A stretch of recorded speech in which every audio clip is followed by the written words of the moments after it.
Last week, I began with an introduction, even though it was quite extensive, because in order to understand Pesach, you really need to understand the overall design of the Bria. That's called the blueprint of the Bria. Pesach isn't just a historical event. That's what most people think. It's obviously a critical historical event where the Jews were liberated. But that's not really the essential idea.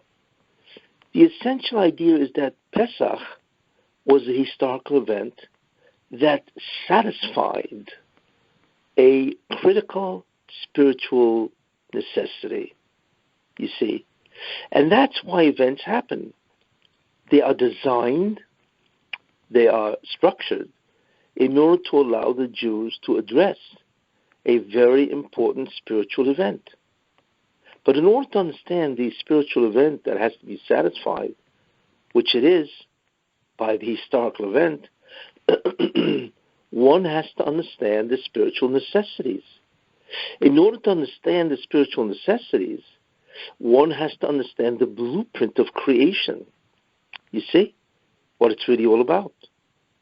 And that's really what I did last week. And what I said last week, as a very rapid summary, is that there are different aspects of reality or dimensions of reality. And essentially what the Rabbi wants is that the mankind, specifically the Jewish people, have to change realities from one dimension to the next. And I mentioned that there were 5. Just to repeat them, there's the reality called God, the Ribono Shel Olam. Okay? And that reality is absolutely and completely unknown. The second reality is the reality of the neshama. And the reality of the neshama is something which is unknown to us. But it is the closest thing outside of God that He created, you see. The third reality is ruchnius, is spirituality. Now we tend to think, of course, that spirituality, right, let's say the malachim, the angels, are much greater than us. And the truth is, they are greater than us now. But the truth is that the fourth reality is called Geshem, the physical universe, you see. And it is true that malachim are greater than physicality. That's true. But the physical universe is a very strange place. And there's one nivra, there's one created entity that is beyond comprehension. And that is that Rabbi took a neshama, which is the second reality, and He inserted it into a geshem, into a body that is subject to physical laws. So it comes out, you believe, that you take something which is much greater than the malachim, much greater. You take that and you lower it into an environment that's completely physical, thereby making the individual or the neshama much more inferior to the malachim. In a certain sense, it's like taking a person, a free man, and putting him in prison. And his job is to get out of prison, figure out a way. Same thing. It is the job of the neshama, you see, to evade or to get out of the prison called Geshem, the physical body, you see. And the way to do that, basically, as we will see, is one of 3 ways. But obviously the most important way is doing mitzvahs. And what a mitzvah does, it will take the human body, the physical body, and transform it slowly, changing it into a more and more finer substance. And finally, it not disappears, but it becomes so changed, so refined, as almost not to be even noticeable. You see. And I had mentioned also that the way to do that, of course, is to increase the light, the illumination, the divine energy of the spheres. And a Jew does that by doing mitzvahs. You see? And therefore he transformed the physical universe into a spiritual. Now I mentioned also something very important, and that is the fifth reality. And the fifth reality really was never supposed to be a major reality. It was sort of like in abeyance, which means it was there in case. And that is the world, of course, of the Sitra Achra, the world of the Satan and all his minions, you see. And that world, man was not supposed to in any way inhabit. However, because of the sin of Adam, then man fell into that world, and now the entire Sitra Achra can project a specific type of projection called Zoyama into the entire physical body, because the physical universe is saturated with Zoyama. Therefore, man is left with a new responsibility. The first responsibility is to do what? Is to get rid of the Zoyama, you see. And then you will live in a universe which is completely physical, without any Zoyama. And the consequences are awesome. There's no death, no disease, no hardships. It's incredible, you see. And when a person does that, he will then go from a world pervaded with Zoyama into a world which is all Geshem. And then he will make his way up into Ruchnius, and then into the pure world of Neshama, and of course, ultimately into world that the Neshama resides in, which is Olam Haba, you see. Anyway, therefore we have to contend with a reality that was created by Adam Rishon, and that is the world of Zoyama. And that's really what mankind has been struggling with for thousands of years, you see. So in the beginning, the struggle, of course, after Adam introduced everybody to the world of not only physicality, but the world of Zoyama, which is, of course, the projected contamination or defilement of the Satan, everybody was subjected to that task. Everybody. There was no such thing as a Jew. It was Adam. It was really mankind. And what the Rasham did is he allowed mankind, he gave them 2,000 years to try to undo all the Zoyama and turn the world into Geshem, which, by the way, is the whole essential idea of the Messianic era, you see.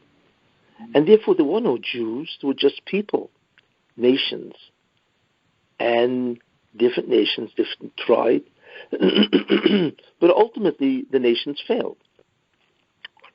And what they did is that they not only did not remove the Zoyama, they intensified the Zoyama. And what that means, which I mentioned, is a very interesting type of relationship that we have with the Satan.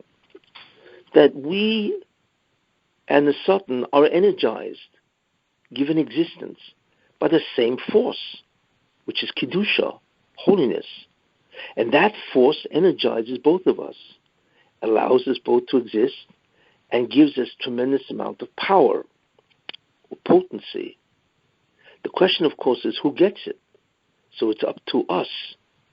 If mankind or the Jewish people do the right things, which are the mitzvahs, then we get the power, and then we are able to transform the world, as I said, higher and higher.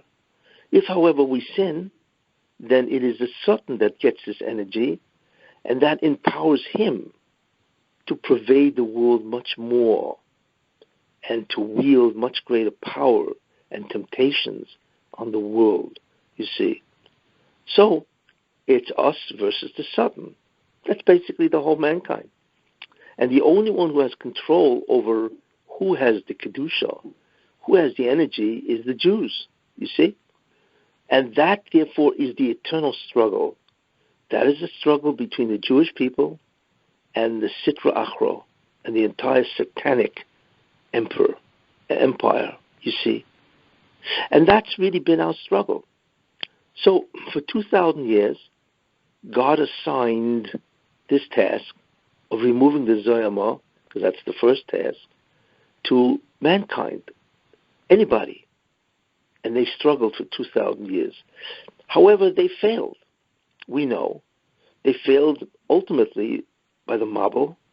So not only did they fail to remove the Zoyama, but they increased the intensity of the Zoyama, of the Satan, by doing the wrong things and allowing the Satan, what's called to be yoinek, to nourish off the illumination or the energy of the spheres. So could you imagine how powerful the Satan became as a result of that? Like I said, instead of removing the Satan, what happened was, as mankind, by their terrible deeds, gave the Satan enormous power over the spheres. You see, not that he controls the spheres, but the rules are, it's like gravity. The rule is if you jump off the roof, you go straight down. Same idea. The rule is that if a person sins, a person that is able to do the tikkun, which is able to take the spheres, the illumination, and change the world, is that if he sins, then he gives his power over to the Satan, you see. And finally, the Mabul, God decided to destroy the world because the world had reached a stage of what's called Memtet, Shari Tumah. They had given so much power and so much divine energy to the Satan that there was no free will anymore. So what was the whole point? So God destroyed the world. Then finally, you came to the door of the Migdal Bavel, where they wanted to build a tower to war with God. You see? So finally, that was sort of like the last straw. And God said, listen, I'm going to take away the ability of mankind to do the tikkun. And I'm going to give it only to one person. And that is Avram Avinu. I'm going to allow Avram Avinu and his descendants to do the job of tikkun. You see? Remove the job of kilkul. Because mankind had damaged creation terribly by giving the Satan rule in charge of, right, the physical universe, by allowing him to be yoinek, to nourish off, to feed off the light of the spheres. So the Rasham says, I'm going to give now the job of this to do who? To Avram Avinu. Because he's the only one that's really doing what? He's the only one that is really doing the avodah of doing what? Of removing the zoyama. Remember, that is the basic avodah that has to be done, you see, in order to move on to the next avodah, which is to remove geshem, physicality. In any case, so therefore the Rasham approaches Avram Avinu and says, look, I want to make a bris, an agreement, a covenant with you. What's the covenant? That you and your descendants are now assigned to do this job, to do the job of tikkun, you see. So Avram Avinu says, okay, but Avram Avinu brought out a certain point. He said, B'mo'eda, what do you mean? How do I know that the Jews will do it, my descendants? Because what will happen is that if they sin, you will destroy them just like you destroyed the people of the Mabul. So you're promising me what? That both I and my descendants will do the tikkun? Yeah, but that can easily be removed, just like you did that by the Mabul, the Doha Mabul, you see. Therefore, the Rasham said, no, I'm going to give you a way that they will do it, you see. And that's a very important concept.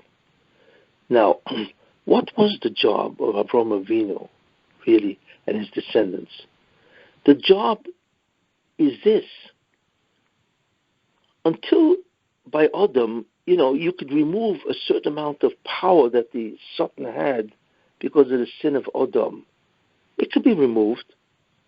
However, in 2,000 years that mankind sinned, the Satan had accumulated an unbelievable amount of Kedusha, the light or the energy of the spheres. So the problem is, it's not enough to start from now and do the tikkun. No.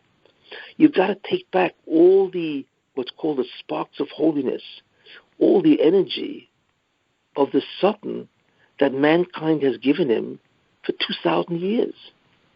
You see, that's what Avraham Avinu said. This is an incredible job. It's not a job now to begin to bring down the light of the spheres. No. We got to take back all the energy that was given to the Satan for 2,000 years of mankind doing the kilkul, doing the damage, because they were able to do the tikkun and therefore they could do the damage.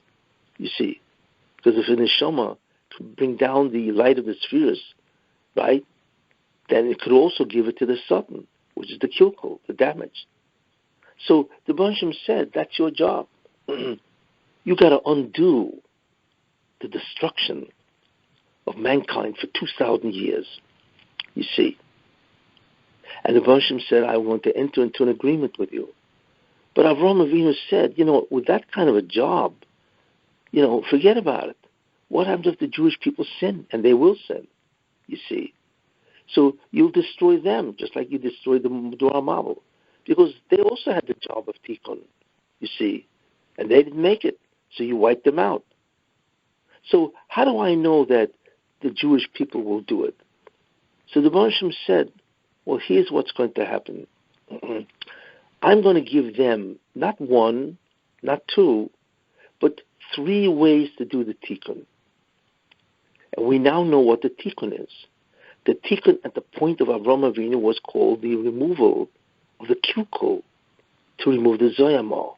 You see, that's the essential avodah, to take back all the energy of the spheres that was given to the Satan, or the Sitra Achra, the side of evil, right, or impurity, for 2,000 years. That's what Avraham Avinu and his descendants are supposed to do. You see. So, therefore, the Banshim said, I will give them 3 ways. The first way to do the tikkun, which is to remove all this, is to do the mitzvahs. If you do the mitzvahs, then you bring down the ore of the spheres, the light of the spheres, the energy of the spheres, you see. However, what happens if you don't do that? Then you could do tshuva, right? And you sin. So you could do tshuva, you can repent. And if you repent, that will take out all the energy that the Satan has taken for himself as a result of the sins of the Jewish people. What happens if they don't do tshuva, or not enough tshuva? Then I will give them a 3rd device, and that device is called Yisurin, or suffering. So, in one of the 3 ways, whether it be through mitzvahs, which is directly bringing down the light, tshuva, repentance, and that takes away what the Satan has earned, or has got because of the sins of the Jews, or Yisurin, because when a person is punished, when he suffers, then the Satan has to give up the energy that he has accumulated from that person when that person has suffered, you see, because that person has fulfilled the din, the judgment. Therefore, this is what the Banshim said. Now, the overall task, however, is what? This is what Avraham Avinu has to do and his descendants. But how do they do that? You see. Now, what is interesting is we commemorate Pesach, right? How? Because we say that the Jews were redeemed from Egypt. That's the Geula, the Geula. That is the redemption, you see. But it's interesting that people ask, or they should ask, well, what were the Jews doing there in the first place? Why were the Jews in Egypt in the first place? Well, how do we know that they had to go to Egypt? And the answer is here, by Avraham Avinu. Because the Rebbeinu Shalom said to Avraham Avinu, Ger Yezaracha, Ger Yezaracha, your descendants will be Gerim, will be strangers, Be'eretz Asher Lo Lohem, which is not theirs, in a foreign country, you see? And what will happen there, right? They will avodim, right? They will serve these people, and the Vershim does not identify which nation that is. Ve'inoisam, and that nation will also afflict them, persecute them, you see? Ve'achakach, and afterwards, Yeitzu b'rechush gadol, they will go out with great possessions. Now, what does this have to do with the task of Avraham Avinu? And that is to remove the kilkel, to take away the energy.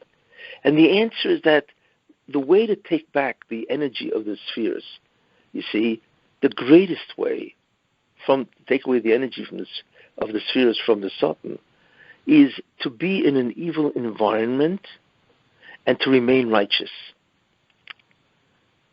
Automatically, when you do that, so you're not only remaining righteous, but you are remaining righteous in an environment which is dominated by the Satan. And that takes out an enormous amount of energy that the Satan has accumulated. Therefore, what the Moshe wanted is that the Jews will go to a nation that will be tremendously evil, you see, and they will remain righteous. And that's what the Pasuk means. Ge Yezaracho. Your children or descendants will be so strangers, right, in a land not theirs, right? They have to remain strangers, which means that they have to remain righteous, even though they are in a nation which is not theirs, because that nation is a nation which is the Bechor, the firstborn of the Satan. In other words, that is a nation that's the favorite son, so to speak, of the Satan. And it's a world-class nation, you see. So the Jews have to go into that nation, remain righteous, remain gerim, and not assimilate. And they will be able to take out all the energy that the Satan has accumulated for 2,000 years. That was the task. But Avraham Avinu's statement is very true. What happens if they sin? You see? What happens if they sin? So that's what the Moshe said. Their job is to go into the nation and remain righteous. That's to do the mitzvahs in that nation, the Sheva mitzvahs b'nei Noach. However, what happens if they fail? Then avodim, then that nation will subjugate them and enslave them. You see, that's the beginning of the Yisurin. And if they continue to fall, ino Esau. You see, so the Moshe is actually talking to Avraham Avinu and going through the three methods of tikkun, or removing kilkel. You see, but the original task is to remove the zayama of 2,000 years accumulation. The way to do it is to go into a nation that's evil, which is the Bechor of the Satan. That's his major nation, his major agent, and to remain righteous and remain gerim. Don't assimilate. But if they fail, then the other two methods will kick in to remove the kilkel or the zayama.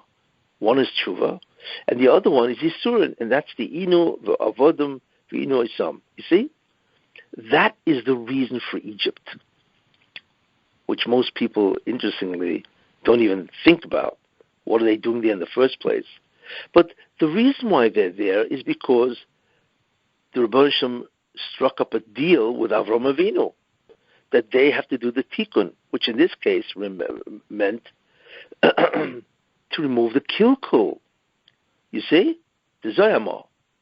And therefore Egypt was part of the divine agenda to remove the zayama that 2,000 years of mankind's history gave the Satan. You see? That's why they were there. And they would go through one of those three things. You see? Either they'll remain righteous, or they will do tshuva, or they will suffer. Ultimately, it meant that the Jews did enough averis in Egypt, because they worshiped idols, as Chazal tell us, that they will have to suffer, and they'll remove the zayama that way. Even though, interestingly enough, they're sinning. And that's exactly what happened, you see. And then you had Avram, and then of course you had Yitzchak, then you had Yaakov. Now, the ones who continued this avodah of fighting the kilkel, you see, was Yaakov and Esau. Now, most people are not aware of the fact that Esau is an Ov. He's a patriarch, you see. And his job, and Yaakov and Esau were twins. Why? Because both of them were involved in fighting the Satan, you see. Except Yaakov's job is to fight the Satan by remaining righteous. Esau's job, and that's why it's called the Ishoda, man of the field, his job is to go into the klipa, which is the nations of the world that are evil and to remain righteous. You see? And if that was the case, he could have subdued the Satan and actually destroyed him. You see? And Esau, which had the neshama of an Ov, that's how great he was. And so therefore he's a shirish of Kedusha, can actually destroy the shirish of evil, the root of evil. And that would have been great. You see? So you have Yaakov and Esau, both doing this job called Tiferes, of trying to destroy the Kilkel, you see. But the real job of destroying the Kilkel was basically Esau's. Now, had Esau done his job, that would have been incredible. Unfortunately, Esau did not do his job. He fell. And he became part of the Satan's team. And that's the bad news, you see. So it remained where Yaakov Avinu was the only one that was carrying the tikkun forward from Avram Avinu, you see. So what the Rebbeinu Shalom did is very interesting. You needed somebody like Esau, because Esau is a fourth patriarch. He's a fourth of. And you need somebody to fight the Satan, you see, and therefore to take out the Kedusha from the Satan. The problem is, there's only Yaakov Avinu. There is no other of. So what the Moshem did is Yaakov Avinu did whatever he could, you see, until he was 63. Then, when he received the brachas from Yitzchak, and by the way, those brachas were intended for Esau, and they're all physical brachas, you see, because without going into the whole thing, Yitzchak wanted to give Esau the power, you see, of continuity of that entire task. But he wound up giving it to Yaakov, you see. And since Yaakov now accepted the brachas of Esau, which is fundamentally the brachas of the Mashiach ben Yosef, because Yosef is the one that fights the Satan and destroys evil, you see. So what happened is that since Yaakov took it over, he had to go to Laban. Now Laban was an individual who was a major agent of the Satan. And Yaakov's job now was the same job that Esau had, which is to go into what's called the klipa, to go into the environment of evil, right, remain righteous, and therefore to severely diminish the power of the Satan. So just like Esau had the job, Yaakov now took it over, and he therefore had to leave and go to the house of Laban. So he really did the job of Esau, you see? So that's what the Moshe did. He gave now Yaakov the job of Esau, that he would have to do that job, which is to diminish evil by taking away all the Kedusha. In Kabbalah, it's called the sparks of holiness, you see? And as a result of that, it severely diminished the power of the Satan. And that's what Yaakov did. Finally, he leaves Laban, having completed an enormous amount. But no person can do two jobs, because they require two different, what's called tchunas hanefesh, two different types of personalities. You see, so therefore what Yaakov did was he left Laban, right? But the problem is that the job of Esau, which Yaakov had done, not totally, had to be given to somebody. So what the Moshe did is he picked one of the Shvatim, one of the children of Yaakov Avinu, Yosef, to be a chatzi of, to be half a patriarch.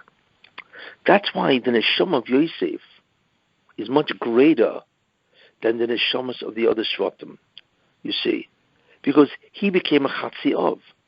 He had his own job as a shevet, but he also had the job, you see, of Esau, to clean up, to take out all the Nitzotze Kedusha from the Satan, you see. And that's really what Yosef was appointed for. And therefore, if that's the case, if Yosef now takes over half the job of Esau, because Yaakov took over the first half, and now Yosef takes over the second half, right? Then automatically it means that he must go into an environment of evil and to remain righteous.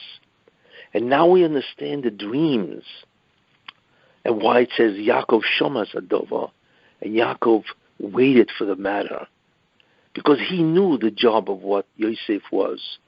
He didn't know how it would be, who that nation would be, but he knew that Yosef took over half the job of Esau. So he knew, ultimately speaking, he also has to enter the environment of evil and remain righteous and therefore subdue it. You see. But Yaakov did not realize how it would be done. But he realized that Yosef will do it. And by the way, that is why Yosef had two Shvatim. Because a Shevet cannot have another Shevet. His neshama isn't high enough to have a tribe, a Shevet. You see, you have to be an Ov. But since Yosef was a Chatzi Ov, he was half a patriarch, he therefore actually had a neshama great enough to have Manasseh and Ephraim. See, all these things are beautifully answered. And I'm skipping over an enormous amount of material. How you can see so many things that are answered in Chazal once you understand the underlying dynamics of the story, the hidden story, you see. But in any case, that's who Yosef is. And Yosef, of course, has to remain righteous, even though he's in a terrible country like Egypt. Because Egypt was really the Bechor, was really the main agent of the Sultan. And that's what he did. Now, the main job of Yosef centered on Potiphar's wife. That's where the real test was going to happen, you see. Because that test of the Sultan has to involve taiva, promiscuity, you see. And that would be the main job of Yosef HaTzadik. And he was tested with Potiphar's wife, obviously, and he was able to remain righteous, even though it was very difficult, you see. And therefore, as a result of that, he was able to successfully complete an enormous amount of the job that he had been given, you see. So therefore it comes out very interesting that because Yosef did what he did, especially in the story of Potiphar's wife, he was able to take back an incredible amount of Kedusha from the Sultan, Yanika from the Sultan, which is an amazing thing. And because of that, since the Sultan was now depleted of a tremendous amount of Kedusha, guess what? Then his nation, the agent of the Sultan, is also depleted. They're both starving. The Sultan is starving, and Egypt is starving. And therefore, to indicate that, we now have the dreams of Paroi, where the 7 bad years emptied out the 7 good years.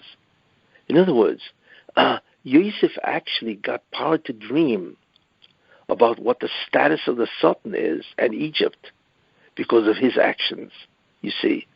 So automatically Paroi, that represents Egypt, dreams, right, that there's going to be an incredible famine. Why would Paroi have a dream like that? And the answer is because Yosef, who was a Chatziov, half a patriarch, that was his job. And he was successful in enormously diminishing and depleting the ore, the sparks of holiness that were in Egypt that was in the hands of the Sultan. And therefore Paroi, who represents Egypt, had that dream, you see, which is amazing to think about, that the one who caused Paroi to dream was really Yosef. And that's what got him out of prison. So in a certain sense, he got himself out of prison. Now, Paroi, of course, has that dream, doesn't know what it means. And, of course, Yosef comes, and he tells him what the dream meant. Now, what is interesting, you can ask a very strange question. Just because somebody interpreted a dream to Paroi, does that make him Grand Vizier? Of course not. You know, you get your money, you get freed, and you go on your own way. Why did Paroi make Yosef a Grand Vizier? And the answer is because the Kedusha level in the heavens must reflect itself on earth. If the Kedusha in heaven is where Kedusha is much greater than the Tumah, then on earth the Kedusha here must be much greater than the Tumah. And therefore Paroi was forced to, by that logic, to elevate Yosef to the level of Grand Vizier, which is a seat of authority which is right under Paroi. In other words, the relationship between Yosef and Paroi was the relationship between the Kedusha and the Zoyamah in heaven. You see? Because one must reflect the other. But it wasn't complete. He was under Paroi because not all the Zoyamah was removed. That job would have to be done by the Jews in Egypt. What we see so far is an incredible story which is really rooted in the foundation of the entire blueprint of creation, which is what I've spoken about. And we see how it plays out beautifully in the actual stories of what Bereshis is all about. You see? So now we're at the level of what? We are at the level, right, where Yosef has successfully depleted, emptied out the coffers of the Sultan enormously. So Egypt is starving, but more important, Yosef is now the boss. He is now the officer over the entire Egypt, because the Kedusha is now such where it now reigns supreme over the Tumah. However, it needs much more. So now enter Yosef, enter Yaakov, and enter the 70 neshamas that now go into Egypt, and they complete the job. They try to remain righteous, but eventually they slip. So then avodim, they become subjugated to the Egyptians. And the last 80 years, Inoisam, that's why Miriam was called Miriam, because that's when the real real bitterness started. You see how it works? And therefore, the Jews, either through tshuva, mitzvahs, tshuva, yisurim, are successful in depleting Egypt completely from any sparks of holiness that it has. You see? And we are now at a momentous occasion, you see? And now we can begin to understand the whole story of the Exodus of Egypt. Moshe Rabbeinu, who is the Mashiach ben Yosef, he's a candidate anyway. Of course, he is informed by the Rabbi that he is the man, that the Kiddush must begin. Why? Because the Jews had successfully taken out an enormous amount of the Zoyamah. You see, they have almost completely bankrupted the Sultan. And therefore, it is now time for Moshe Rabbeinu to take the Jews out, because that's how great the Kedusha is, where the Tumah can no longer subjugate them to Avdus, to slavery. It can no longer, imprison them in the prison of Tumah. So the Moshe tells Moshe Rabbeinu, the staff, the mateh. The mateh is a very interesting symbol, because the mateh can be a mateh, a staff, and it can also be a snake. It turns into a snake. In fact, that's exactly what happened. The Moshe says, the mateh in your hand, throw it to the ground, and it becomes a snake. What does that mean? Because the mateh, right, derives its energy from the spheres. It's the symbol of the energy of the spheres. So normally the mateh is in the mateh state, you see. But the Satan is unique from that Kedusha. So therefore the mateh itself can turn into a snake, you see. Because the snake, which is the symbol of the Satan, right, nourishes from the light of the spheres. So the Hashem tells Moshe Rabbeinu, throw it down, and lo and behold, becomes a snake, right? Why? Because that's exactly how the snake, which is the Satan, survives. It survives by the Kedusha that it took, right, from all the people that gave it that Kedusha, you see. Then the Moshe takes it, or tells Moshe, pick it up. And he did, and it turned back into a matter. What does that mean? It means that the Kedusha of the matter has been restored to the staff, to the matter, you see? And there is no more Kedusha in the Satan. Wow. If that's the case, then it's over, you see. That means the job has been done. That means the job of taking out the Zoyama of the Satan has been accomplished. And the symbol of that is that the snake turns back into a mate, which is the staff of God. You see? And this is what happens. So the Moshe tells Moshe, go to Paro now and tell him, let my people go. You see? But the Moshe doesn't want to force somebody. What he does is he wants to give evil a chance to repent. You see? But in any case, so he tells Paro, it's over. You no longer have any ability to control or to imprison the Jews, to enslave the Jews. Why? Because all your power, which was the power of the Satan, is gone. Because the Jews have taken it out, right? In the 210 years that they've been here. So you have no power, you see? Now Paro looks at Moshe and he says, what are you talking about? You know, we are the masters of Kishuf. And Kishuf, which is black magic, is the ability to use the power of the Satan to do magic. So what Moshe Rabbeinu does is he begins to demonstrate to Paro, right, that they have no power at all. And that's what the 10 makas are.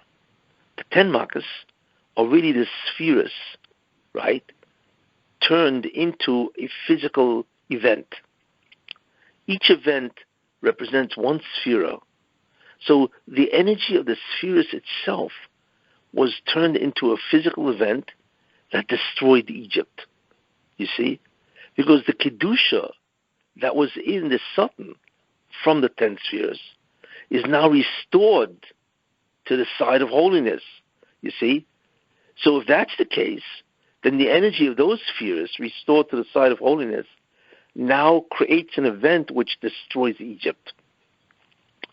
So the 10 makas are really the 10 spheres, you see. And that's really what's happening, which, by the way, are the same thing as the 10 mamoros that the world was created. And because the Jews did such an incredible thing, there was zoicha to the Aseret HaDibros, to the 10 commandments. You see? And they all match up, by the way. But in any case, this is so far what happened. And in the beginning, Paro's magicians thought that Moshe is an incredible magician, but they didn't understand who he really was. That his power doesn't come from magic. It comes from Kedusha, you see. And they realized it by the plague of the Kenim, the lice.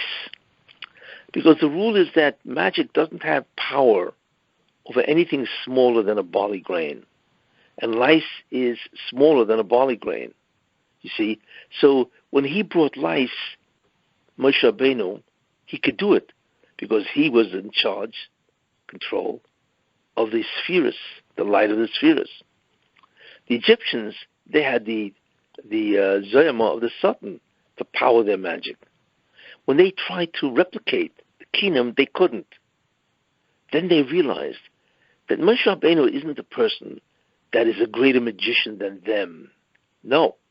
His source of power comes from a whole different direction, the real direction, which is the power of the spheres.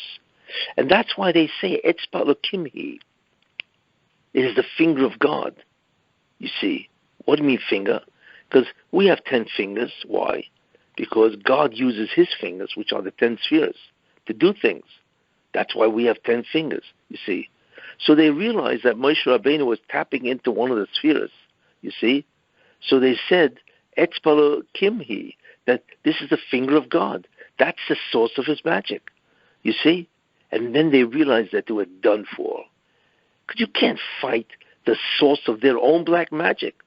Because the spheres is the very source of their own black magic, you see. And Moshe Rabbeinu kept bringing, again and again, the makas that ultimately, of course, destroyed Egypt, you see. In the end, that's really what's happening, you see. Finally, Pari agrees, obviously, with the last makkah, which is Makkah's Bechuris, you see, to let the Jews go.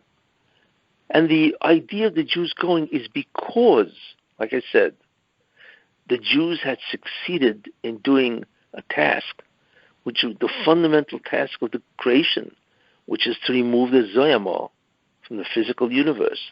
And that's what they did.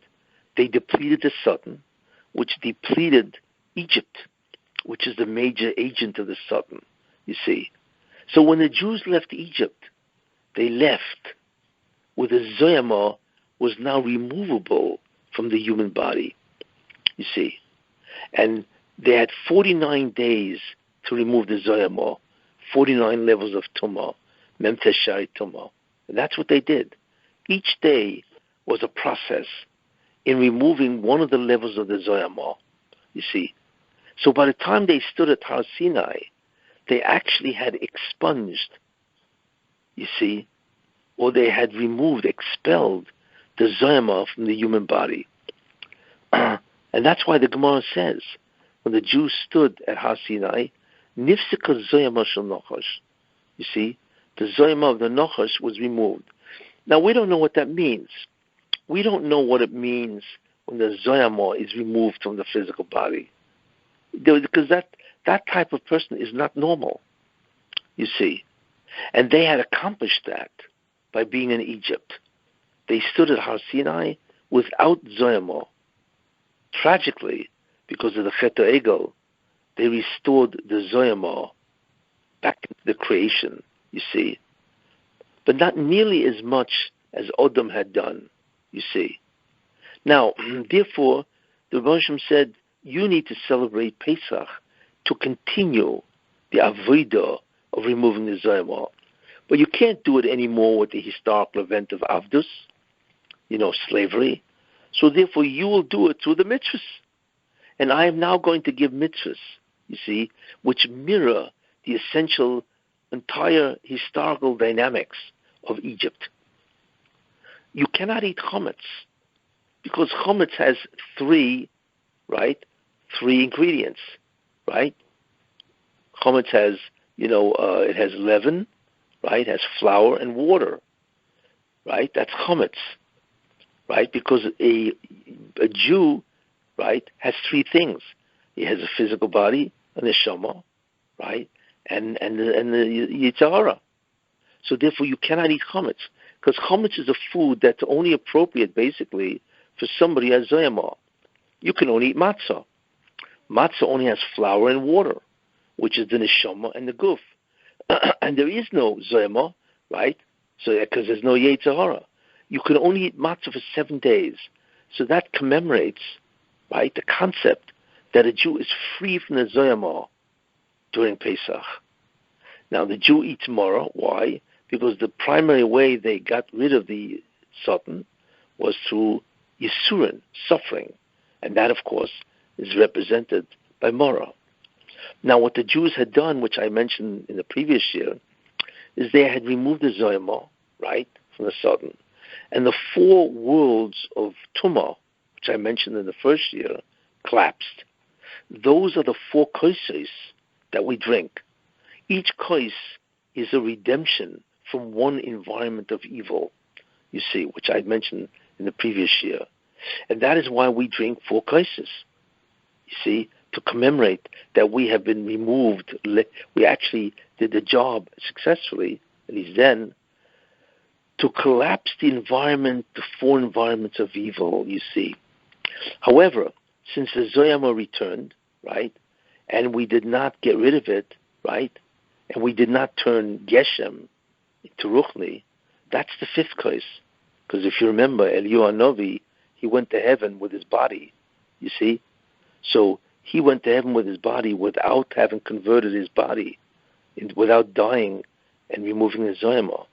So therefore, we also We don't drink the cup of Eliyahu because we were never redeemed. We got rid of the Zoyama, but we never turned Geshem into Ruchni, you see? And that's the fifth Kos of Eliyahu. And of course, we say the story of Yetzias Mitzrayim, you see. Now, what's important to remember is that the struggle of Egypt is really the struggle of the foundational blueprint of the Bria. Remember, the essential idea is you need to remove the Zoyama from the physical universe. And that happens by the Yemei Mashiach, the Messianic era. The one who is responsible for that is Mashiach ben Yosef. And as a result of that, the Messianic era will be an era when the Zoyama is gone. There is no more death. We will only be Geshem. And that will slowly be refined, you see. And that is really what the struggle was, all the way from Adam, all the way to Yetzias Mitzrayim.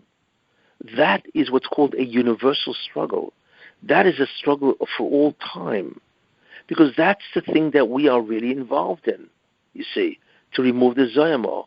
And the way we do that is by remaining righteous, even though we are in an environment of tremendous tumah, you see.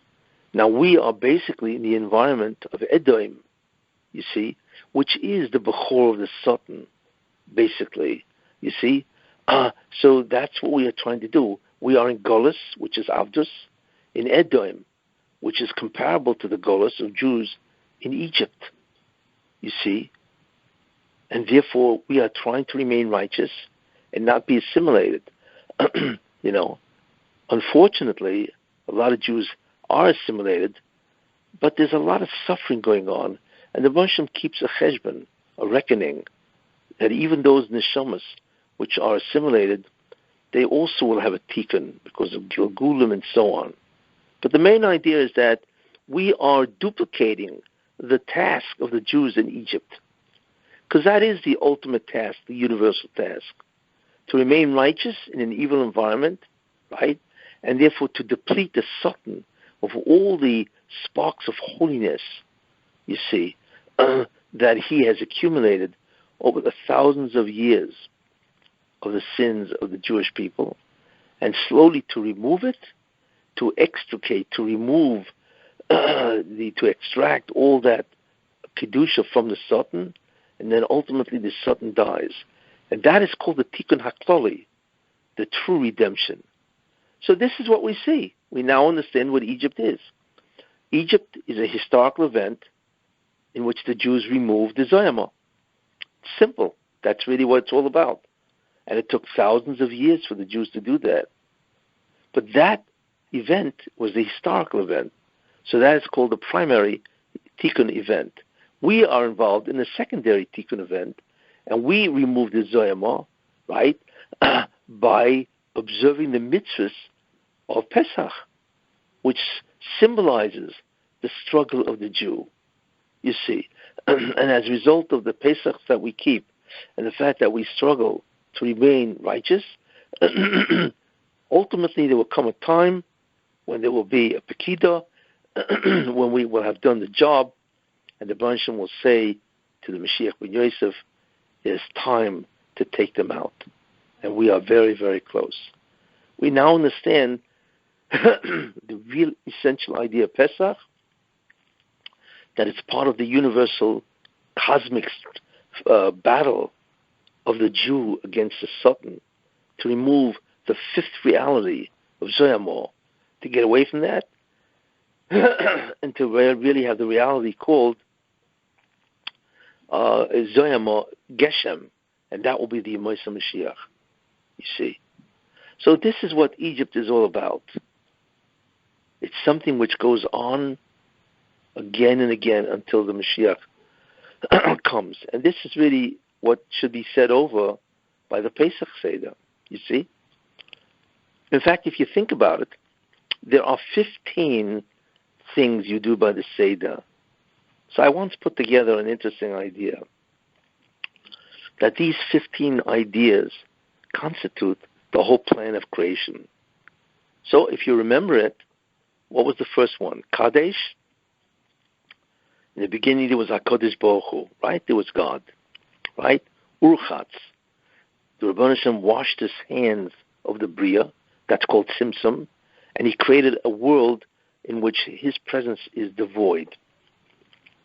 Right? So that's Urchatz. Right?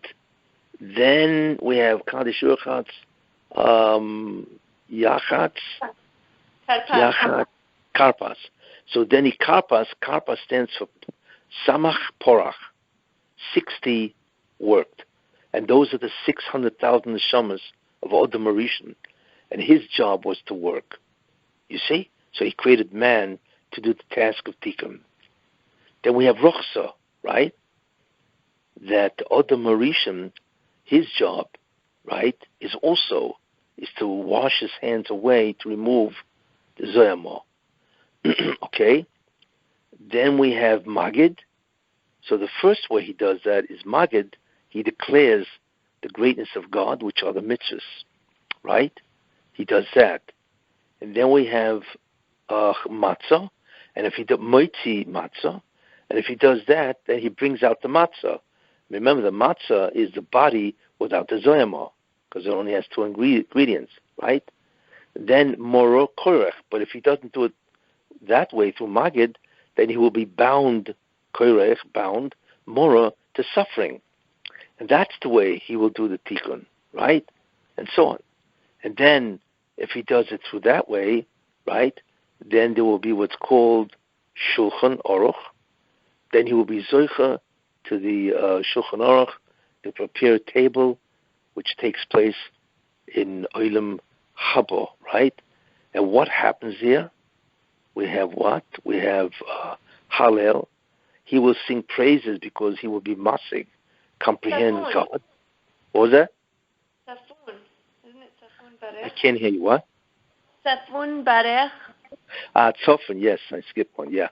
Tzofan means he will be zoicha to the hidden Shulchan Aruch, right, which is Olam Haba. And in that state, Borech, he will be blessed, right? And he will say Hallel, right? He will praise God in recognition of the incredible comprehension of what he comprehends of God. And Nirtzah, everything will have reached its intended purpose. You see? So in a certain sense, those 15 stages of the Seder represent the totality of the avodah of man, from the beginning to the end. Okay, any questions? Okay. First, I forgot to say in the beginning, I wanted to do this class, Le'ilui Nishma Avraham ben Mazal. Okay, this shiur should be in the memory of Schus Avraham ben Mazal. Yes. Okay. So now I have a couple of questions. So first, the 15 things that you just mentioned, doesn't that correlate to the 15 steps of Dayenu? Yes. There's a lot of 15s. I mean, Yud K is also 15. And there were 15 steps, the Beis HaMikdash. Yeah, in the Beis HaMikdash, women's section. Yeah, I read that. Yes. But what I've done is I've shown that these 15 words actually could represent the 15 different stages of the tikkun. You see? Yeah. Okay. The next questions I have was, okay, so if Eliyahu Hanavi, when he died, he died with the Zohama still in him. Is that why he comes back to us to remove it, to release it, when we're as a whole able to release it? Yes. In order for him to go to heaven, he had to go without Zoyama. So he is one of the few people that died, and he did not have to remove his body, because that's why people die. So the body goes back to the earth, and then the Zoyama is removed, and then they can get up at Ches HaMesim. So Chanoich, there are certain people that died. They never died, I should say. Chanoich, Eliyahu, I think Sarah Basasha, they never died. And they obviously had to remove the Zoyama before. So Eliyahu comes around to all the homes, because that's the Kodesh Eliyahu. It represents the next stage, that after the Zoyama is gone, the next stage, right, well, is to remove the Zoyama. But since we did not accomplish, in other words, we depleted the 4 levels of the environments of evil, but we never got rid of it to the extent where now we are pure Geshem, without Zoyama. So that causes Eliyahu to remind us that we still have that stage. You see? Okay. So when you said that hold on a second. That when the Satan dies, that will ultimately be the tikkun haklali. How does that correlate? Yes, the tikkun haklali actually is after the Yemais HaMashiach. But there are two different stages. The tikkun haklali is when the zoyama is completely removed and destroyed. You see, but the real tikkun haklali is the beginning of what's called zikuch, where Geshem is removed. So you can look at it that there are two stages of tikkun haklali, which means the ultimate rectification. Okay, so how does the tikkun haklali in Tehillim, because I say that every single day, so how does that, what is the power in that for us now? Are you talking about Rav Nachman? You talking about the 10 chapters in Tehillim by Rav Nachman? Correct. Yeah, that's probably what it alludes to. Those 10 parokim, those 10 chapters in Tehillim represent the 10 spheres. That's right. You know, which Rav Nachman is trying to bring down. So by me saying it every day, it's helping bring those energies back into the world? Yes, that's right. They say that Rav Nachman was Moshe Rabbeinu. Is that true? He was the spark of Moshe Rabbeinu? You know, I mean, who says that, you know? I don't know. That's what people say, that he was the spark of Moshe Look, Rabbeinu. You know, and he could have been the one. People say a lot of things. We don't know. Is it possible? Yes. Was he? Unknown. No, nobody knows. We don't really know. I mean, people say that Lubavitcher Rebbe is Mashiach. Was he? No. Right. He died. Could he have been? Right. Yes, probably. Maybe. He certainly was a tremendous tzaddik. You know, but people say a lot of things. Doesn't mean it's true. You know? So you now all have a beautiful understanding of Pesach.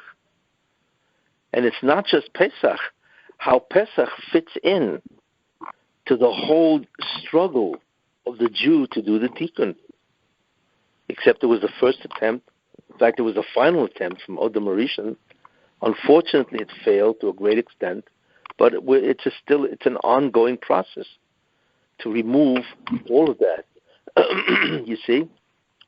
And by the way, I might as well give you with this gematria. Remember, the whole point is to remove the zoyama. How do you do that? By taking out the kedusha from the Satan. And then the zoyama collapses, and the whole world, the four worlds of Tumah, also collapse. And those are called nitzotzei kedusha, sparks of holiness. That's what they're called. So when the Rebbeinu Shem told Avram Avinu, right, he says, "V'achar kach yetzu b'rechush gadol," right? They will go out with great possessions, right? So the normal meaning is that they will go out very wealthy, which is exactly what happened because the Egyptians gave them a tremendous amount of wealth. But Kabbalistically, the gematria, right, v'yetzu b'rechush gadol, is gematria nitzotzei kedusha, because that's the real wealth that they took out of Egypt, the sparks of holiness. Now, that was Avram Avinu. Now, if you take a look at the end of Mitzrayim, right, where it says, you know, v'yotzu kol tzivos Hashem, and out went all the hosts of God, right? The gematria of that, what do you mean all the hosts? V'yotzu kol tzivos Hashem. That's also gematria nitzotzei kedusha. So all the hosts went out of Egypt. It's not only the Egyptians, but all the kedusha that was in the hands of the Sultan, everything left Egypt. So the geula was total. If not for the Chet Egel, then we would never have gone back to being Golas. Then Moshe Rabbeinu would have been Mashiach ben Yosef, and the whole world would have looked different. So those are fascinating gematrias that indicate what the real story is all about. You see? You yourself. What? Okay, so now going back to Passover now that this Pesach, God willing. So if the Mashiach does get the Pekidah, the way that we will feel it is through the energy, but that energy would be the Sefirot, technically? Like we'd be feeling a difference in energy because the Sefirot energy would be different? Well, that energy really will be the fact that he has the Yechida of Adam Rishon, which he now has. And since the Yechida of Adam Rishon is really ours, because he has the collective Yechida of all the Jewish people, right? So we will feel that energy because part of who we are has now been energized by the Sfirot. And that is our Yechida, which is now in the hands of Mashiach ben Yosef. You see? That's how we feel what's going on. We are linked to the Yechida of Mashiach ben Yosef and linked to the Yechida of Mashiach ben David. That's how we feel it all. You see? It's not because of some mystical thing in the atmosphere. It's because the Pekida means that the Yechida has been released to Mashiach ben Yosef. That's the first. And that Yechida, it links us to him. Because his Yechida is our Yechida. He has the collective of all Klal Yisrael. That's how he's able to influence all the Jewish people. You see? In a certain sense, he has all the neshamas of Klal Yisrael on his crown, which is what the Yechida is. You see how it works? So we're going to feel it more internally versus externally? Yes. Yes. We will have something will happen to our consciousness of which we've never experienced before. Like a light switch? Well, some type of consciousness where we realize something has happened. You see. Will everyone be able, will people that are not connected be able to tap into that feeling as well? Well, everybody's connected. The question is how many klipas do you have to block it? Uh-huh. You know, there are people that have a lot of klipas. They have tremendous amount of tumah. And that always is a blockage. What was that? So some people will have access to it more or more vision to it more than others according to what klipot they have. That they have. Yeah, that's right. So wouldn't that bring resistance from a lot of people who have the klipa on them? Resistance to do what? Meaning resisting, like they'll deny it that there's something different, or they'll deny that. On the contrary, they'll want more. Oh, they're gonna have a thirst. Of course, if you give a drug to somebody, he's not gonna deny. He's gonna beg you for more. Because whatever little he has is intoxicating. Really, that's so nice. Sure, so it's incredible.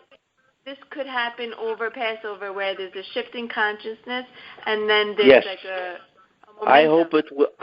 I hope it will happen over Passover. Amen. Bezrat Hashem. Do you have a good feeling it will, Rabbi? What's your feeling, please? I don't really know. You know, I don't like to speculate, and because I know that everything is going downhill, because God is closing the window fast. So it's very hard to have a feeling exactly what will be. You know, because the feeling is that darkness surrounds everything. But when you look at the world, it's incredibly dark.